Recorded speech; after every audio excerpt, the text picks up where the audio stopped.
জাতীয় নির্বাচন উপযোগী পরিবেশ তৈরিতে প্রয়োজনীয় সংস্কারের মাধ্যমে দ্রুত একটি অবাধ, সুষ্ঠু ও নিরপেক্ষ নির্বাচন সম্পন্ন করে গণতান্ত্রিক সরকার গঠন প্রধান লক্ষ্য বলে জানিয়েছেন বিএনপির স্থায়ী কমিটির সদস্য ডাক্তার এজেডএম জাহিদ।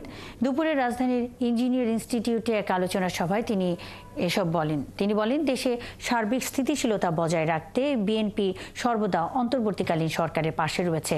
দেশ ও জাতির কল্যাণে জনগণের ভোটের মাধ্যমে নির্বাচিত রাজনৈতিক সরকারের বিকল্প নেই। তিনি আরও বলেন, সাংগঠনিক রাজনীতিকে এগিয়ে নিতে নিজেদের মধ্যে ঐক্য দৃঢ় করতে হবে। পারস্পরিক ঐক্য ও সম্প্রীতির মধ্য দিয়ে দলকে কাঙ্ক্ষিত লক্ষ্যে পৌঁছে দেওয়াটাই মহানগর বিএনপি নতুন কমিটির লক্ষ্য।